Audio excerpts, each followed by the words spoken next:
Hello friends, welcome back to my channel. आज जो चीज़ मैं लेके आया हूँ वो कंटेंट थोड़ा सा डिफरेंट है।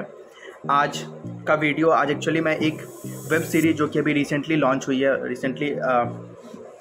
हुई है प्राइम वीडियो पे, अमेजॉन प्राइम वीडियो पे, उसका रिव्यू मैं करने वाला हूँ, जो कि मुझे बहुत ज़्यादा अच्छा लगा देख के कि हमारे हिंदी में भी ऐसी चीज़ें बनाई जा सकती है। हमारे हिंदी सिनेमा, हमारे हिंदी फिल्म इंडस्ट्री में भी ऐसी चीज़ें अभी भी ज़िंदा है। क्योंकि रिसेंटली मैंने राधे देखा था और वो डिजास्टर, वो यू कैन से एक जो तगड़ा शॉक लगा था मुझे, उससे निकलने के लिए मुझे एक चीज़ की, एक किक की ज़रूरत थी और finally I got something to live. तो मैं द लास्ट आवर की बात कर रहा हूँ। द लास्ट आवर रिसेंटली अभी अमेजॉन प्राइम पे रिलीज़ हुई है। एक वेब सीरीज़ है जिसमें कि टोटल 8 एपिसोड्स हैं, 8 एपिसोड हैं। तो सबसे पहली बात इसमें जो उन्होंने दिखाया वो टाइम ट्रैवल और टाइम के साथ खेलना दिखाया। हम सबको पता है कि टाइम हमारी लाइफ में कितना इंपॉर्टेंट होता है। Time is very precious man. और जब टाइम के साथ खेलने की बारी आती है तो फिर एक ही हमारे जो गुरुजी हैं जिनका हमें ध्यान आता है, जो हमारे हॉलीवुड में बैठे हुए हैं, क्रिस्टोफर नोलन साहब। उनसे अच्छा कौन खेल सकता है टाइम के साथ। उनकी जो मूवीज़ होती है वो टाइम को इतनी खूबसूरती से बयां करती है कि हम फ़ैन हो जाते हैं उनके। चाहे कितनों का नाम लूँ मैं एवेंजर्स वालों की बात नहीं कर रहा, एवेंजर वाला टाइम ट्रैवल की बात नहीं कर रहा, सॉरी। हाँ, मैं क्रिस्टोफर नोलन साहब के टाइम ट्रैवल की बात कर रहा हूँ। चाहे वो टेनेट हो जो अभी रिसेंटली आई थी, उसमें उतने कितनी खूबसूरती के साथ उन्होंने टाइम के कॉन्सेप्ट को अलग तरीके से बयां किया था। तो ये हमारा जो लास्ट आवर है कुछ ना कुछ थोड़ा बहुत उसी कॉन्सेप्ट पे बेस्ड है। मुझे तो कभी कभी लगा था कि क्या मैं टेनेट देख रहा हूँ जब मैं लास्ट आवर देख रहा था।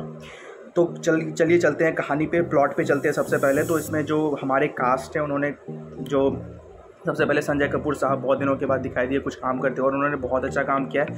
उन्होंने पुलिस वाले का रोल किया है, अरूप उनका नाम होता है। उसके साथ साथ जो सपोर्टिंग रोल में है वो है हमारी सहाना गोस्वामी जी, जिन्होंने लिपिका का रोल किया है। इसके अलावा हमारे देव बाबू भी हैं। देव बाबू जो उनका मतलब देव उनका जो नाम है, कैरेक्टर का नाम है इस द लास्ट आवर में, उसका किरदार निभाया कर्मा तरकापा ने। उन्होंने भी बहुत अच्छा काम किया है। तो मैं कहानी पे चलता हूँ। तो कहानी शुरुआत ऐसी होती है कि सिक्किम की स्टोरी दिखाई है कि सिक्किम में एक जगह है जहाँ पे संजय कपूर की पोस्टिंग होती है रिसेंटली, और वहाँ पे उनके जाते ही एक मर्डर हो जाता है। एक लड़की होती है, एक जर्नलिस्ट होती है जो कि कोलकाता से बिलोंग करती है, उनका मर्डर हो जाता है वहाँ पे। उस मर्डर थ्योरी को इन्वेस्टिगेट करने हमारे संजय कपूर साहब पहुँचते हैं, इंस्पेक्टर अरूप बन के। तो वहाँ से कहानी शुरुआत होती है। पहले तो ये देखने में लगता है कि नॉर्मल एक रेप और मर्डर का केस है, जब इसके अंदर जाते, इस केस को जब वो तह तक जाने की कोशिश करते हैं तो बहुत सारी चीज़ें एक परत दर परत खुल के सामने आती है।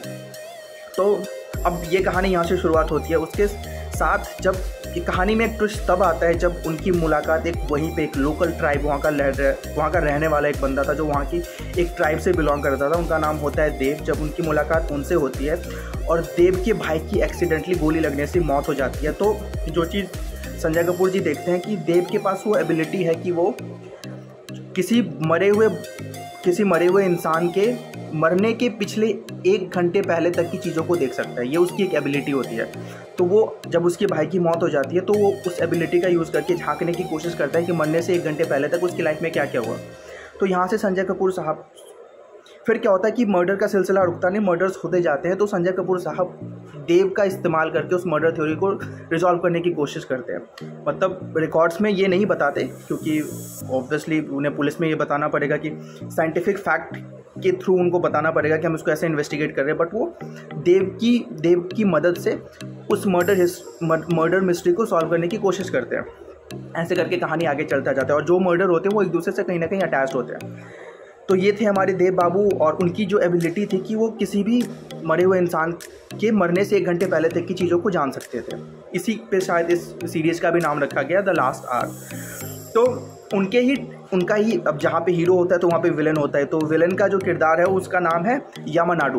तो यामानाडू जो हमारे विलन साहब होते हैं, उसको रॉबिन तमांग एक है हमारे बहुत ही अच्छे एक्टर हैं, उन्होंने इसको प्ले किया है। तो उन्होंने भी बखूबी निभाया। तो विलन के पास एक एबिलिटी होती है कि वो किसी इंसान की मौत को देख सकता है, मतलब उसकी मौत कैसे होगी उसको देख सकता है।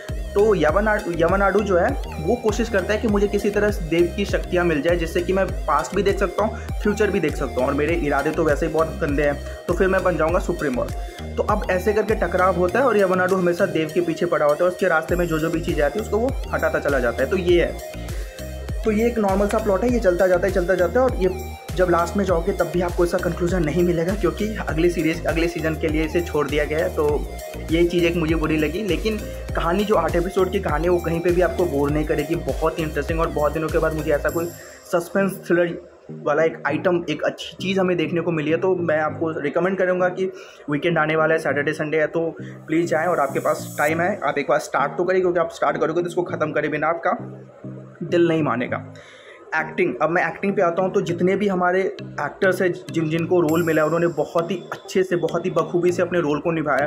म्यूज़िक, बहुत अच्छा म्यूज़िक है जो सस्पेंस थ्रिलर के लिए एकदम सूटेबल है। जिन्होंने भी इसके ऊपर काम किया, बहुत ही अच्छा काम किया उन्होंने। और जो बेस्ट सीरीज़ की मुझे लगी है कि जो कहानी है वो किसी किरदार के इर्द गिर्द नहीं घूमती, किसी किरदार को देख के कहानी को नहीं बुना गया, बल्कि कहानी के अकॉर्डिंग सारे किरदार उससे मिले हुए हैं। तो ये एक बहुत चीज़ है कि मतलब कहीं एक कैरेक्टर स्पेसिफिक स्टोरी नहीं है, बल्कि स्टोरी के अकॉर्डिंग, स्टोरी के अराउंड सारे कैरेक्टर्स रिवॉल्व करते हैं, जो कि बेस्ट पार्ट लगी इस सीरीज़ की मुझे।